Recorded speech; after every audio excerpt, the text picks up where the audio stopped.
In the first few months of the war, they weren't brought into battle. Instead, they were taught how to defend themselves and endured firearm training. This was grueling on the men, both mentally and physically.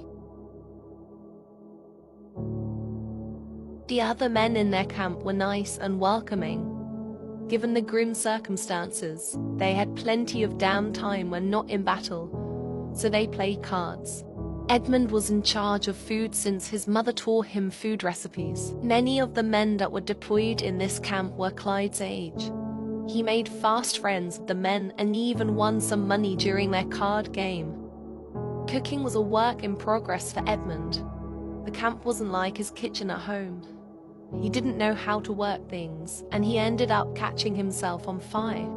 He knew he didn't fit in with the other men in the camp, and he felt so embarrassed when the lieutenant had to extinguish the flames that engulfed his body. His father stepped in and helped. He wanted to go home and be with his mother. Edmund cleaned his burns and hated his life more than he ever had before. Fletcher wrote to his beloved Susan every chance he got. He missed her fiercely and counted down the days until he could go home to her. He feared that while away, Susan would find comfort in the arms of another. He loved her so much and he couldn't bear to lose her. Writing her and envisioning their lives together after the war was the only thing that kept him going. Suzanne took over the bulk of the household chores to help her future mother-in-law. Keeping her hands busy was very beneficial in easing her racing thoughts of Fletcher and the war. Suzanne cooked her chosen family dinners because Emily could barely get out of bed. She was sick with worry for her husband and children. Suzanne couldn't do much to help her except make her life easier. As the months without her beaux continued, Emily became hopeless.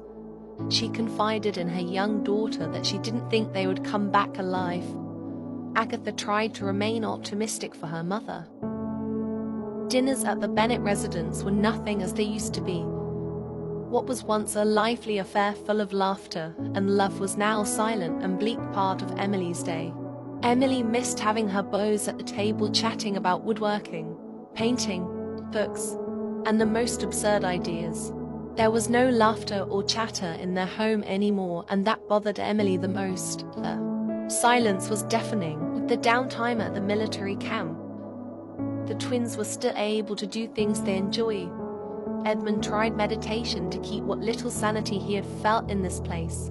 Fletcher reread all of his favorite books that he snuck in with him. To cope with the war and witnessing such devastation, Clyde turns to alcohol. He had previously swore that he would never have more than one drink a day because of his father's dependence of the liquid. But the war was becoming too much for him. He didn't care much for the taste, but the feeling of numbness brought him comfort, and comfort was hard to come by in this place. He missed his wife and daughter so much that it physically pained him. Suzanne tried her hardest to make Emily's life easier, even if it made her own life more difficult. She felt tired and so alone most days. She missed being in Fletcher's embrace. The only time Emily forced herself to get out of bed and be an active parent for Agatha was bedtime. This time was always Clyde and Agatha's time to bond, and Agatha missed it so much. Emily tucked in her daughter every night. Emily did not know how much longer she could live without her boys being with her. She could barely sleep because of the nightmares she every night about her beau's demise. Most of the night was spent crying and begging God to bring her boys home safe.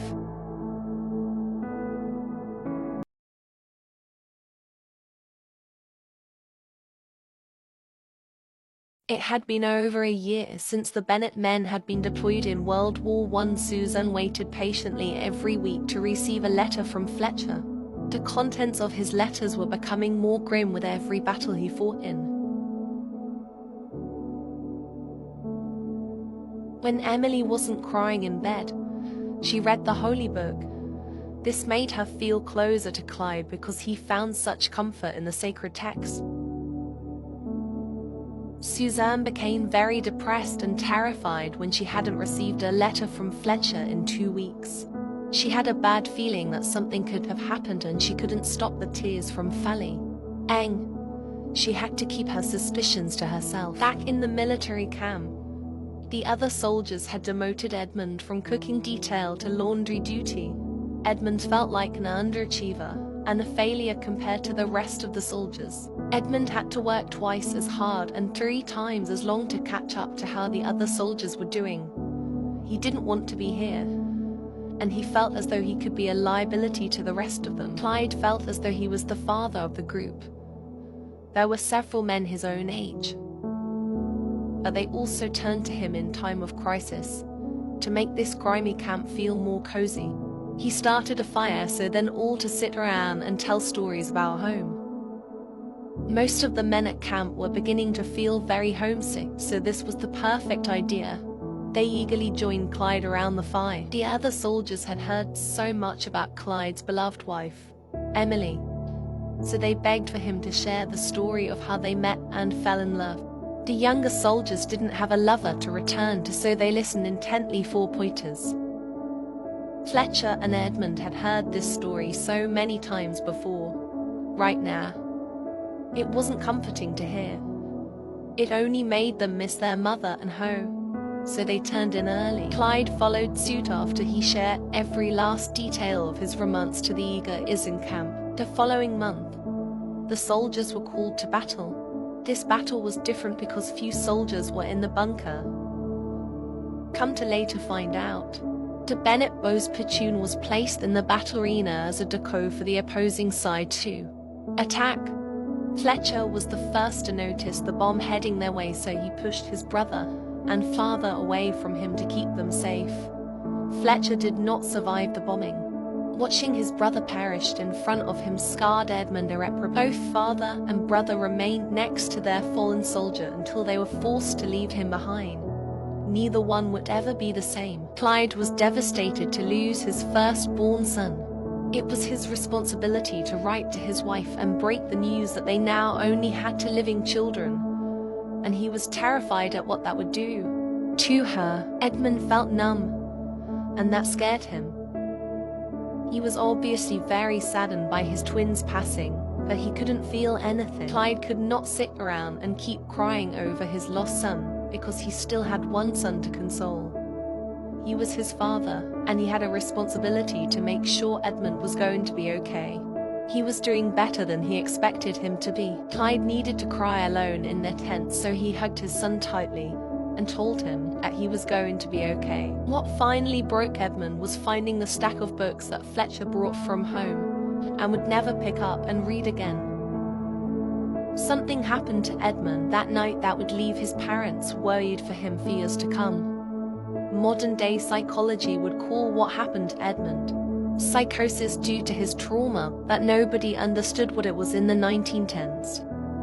The remaining members of the platoon were scared of Edmund because of the blank stare he had, like his mind wasn't present but his body was. If Edmund didn't snap out of this soon, their lieutenant was going to dishonorably discharge him. Clyde finally wrote home with the devastating news of Fletcher's demise. He shared that Fletcher was heroic in his final moments, saving his brother and father. He begged his wife for forgiveness for not being able to save their son. He ended the letter by sharing the effects of losing his twin brother had on Edmund. He wasn't himself at all, and Clyde was terrified that they lost both sons in that bomb, but only one was gone physically.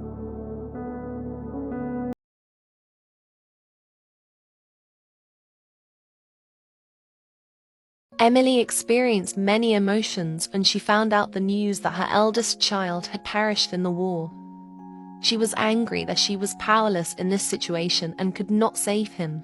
She was sad that she would never hold him in her arms again. Suzanne was the worst off of the ladies. She felt completely lost and distraught by the passing of her one true love. Her future was meant to have Fletcher by her side, and she didn't know if she could continue without him. She spent the days following the letters sobbing because of anything that reminded her of Fletcher.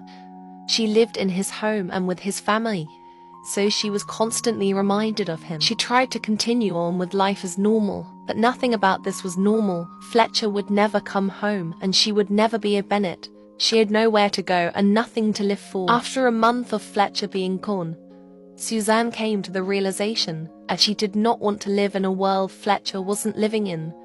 She was sure that whatever heaven he was in, he was waiting for her to join him. Emily and Clyde decided to bury Suzanne next to Fletcher on their land. The young lovers could be together even in death. Emily and Agatha mourned the loss of their loved ones every single day. She could not get over the loss of her son, but felt a sense of comfort that at least his remains would always be on the Bennett property. He was home. Emily tried to read the holy book after Fletcher passed, but felt like it was a book of lies. If there was a God, they wouldn't have taken her son. The God she used to believe in would never be that cruel and unjust. After months of Clyde successfully keeping control of his son's condition, the war was over and Edmund and Clyde were sent home. Neither received dishonorable discharges. Clyde was at a loss of how to help his son. Emily's heart broke into a million more pieces when she saw with her own eyes the state that her only living son was in. She didn't recognize her once sensitive and loving child. There was nothing behind his eyes anymore. Clyde knew that he and his wife were not equipped to manage Edmund's conditions, so he went to the only place he could think of, the asylum. Hopefully, they could make his son well again. Clyde spoke with the head nurse at the asylum, who had also volunteered her services in the World War. She was sympathetic to Edmund's condition and believed that he would benefit from residential treatment for several years. Clyde explained that Edmund's twin brother had passed away in the war, and that's what had set off his episode. He insisted that his son was previously a normal and healthy kid. He pleaded with the nurse to fix his son and make him whole again. When Clyde shared that he sought out outside help from an asylum, Emily was angry. She already lost one son and couldn't bear to lose another. Clyde explained that he wasn't discarding their son, but rather, he found people who could fix him and bring him back to them. Emily knew this was the right decision, but she was overcome with emotion. Clyde embraced his wife and promised that Edmund being gone was only temporary and would come back to them in a better frame of mind. Agatha was heartbroken and could not put on a brave face anymore. She lost everyone she had ever cared about aside from her parents. Fletcher was gone. Susan ended it all. And Edmund was not there psychologically. She was alone.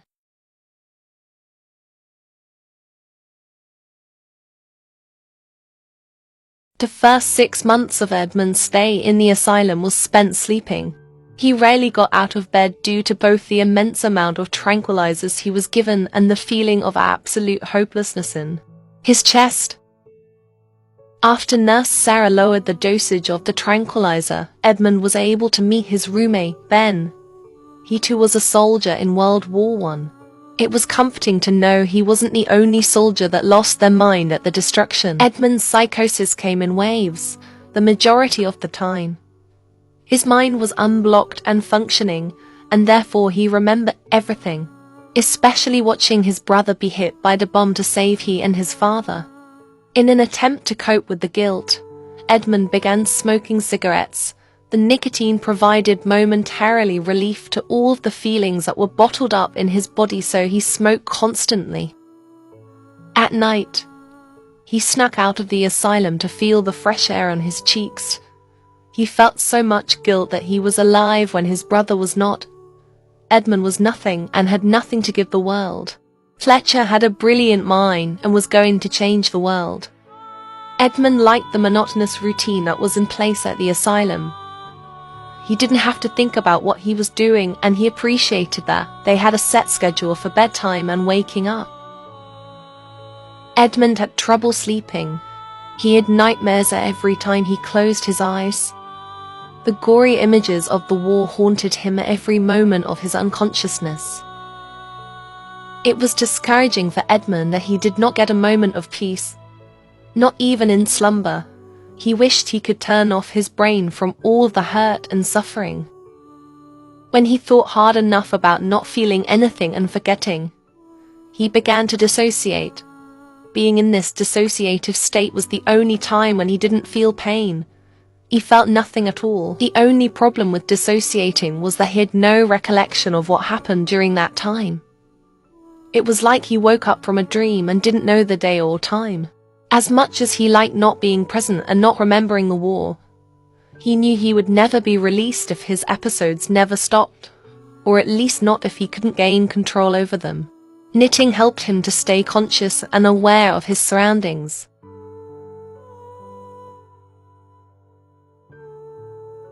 So he were upon all the time. He wanted to show Nurse Sarah that he was taking his mental recovery seriously so that he could be released to his family. He missed his family terribly. He knows that he scared them when he returned from the war, he felt abandoned. They hadn't visited him once since he was sent to the asylum. He felt like the wrong twin died on that battlefield and his family knew it. Tainting helped with his visions of the war and of his feelings of abandonment. It was the only time he felt even a semblance of joy. Tainting had always been an outlet for him, and being in the asylum was no different. He was becoming really talented as well. Not going to school or having a job left him with so much time to paint.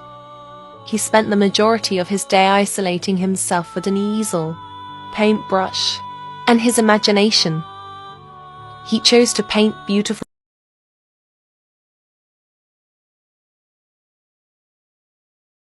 A new resident at the asylum arrived the previous week named Laurel. Quickly, Edmund felt something in the pit of his stomach that he never felt before. Lust. Laurel was a 17-year-old just like Edmund. His roommate, Ben, heard that she was committed to the asylum because she unalived her parents. Edmund felt like there was more to the story because she had kindness in her eyes. He decided to give Laurel the benefit of the doubt and form his own opinion on her. People unfairly judged him because of his episodes, and he didn't like that. He introduces himself to the raven-haired stranger. He tells Laurel that the asylum seems awful at first, but she will get used to it quickly and likely make friends. She was very quiet and soft-spoken. Not at all what he was expecting from an alleged unaliver. Edmund found himself very drawn to Laurel. It was like she had her own gravitational pull which made Edmund want to be around her. He even removed himself from his isolation to be closer to her. She got along with the rest of the residents very seamlessly. Even though she was soft-spoken, she was articulate and funny. The other residents were drawn to her as well, and he had to fight for her attention. He didn't mind silently watching her interact. His time would come. Nurse Sarah liked to cook a grand meal for new residents to feel welcome in their new home. It was an unfamiliar environment and could be viewed as scary. She spent all of her days with her residents and cared for them greatly. Laurel, however, sent a chill down her spine. She would keep a watchful eye on the newcomer, but do so in a way that will not set off alarm bells since Laurel seemed cunning.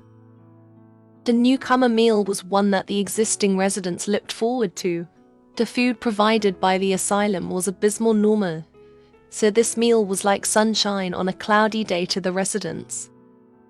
Laurel felt overwhelmed by the attention she was getting from the others, so she chose to eat in a sitting room rather than with the rest of the residents.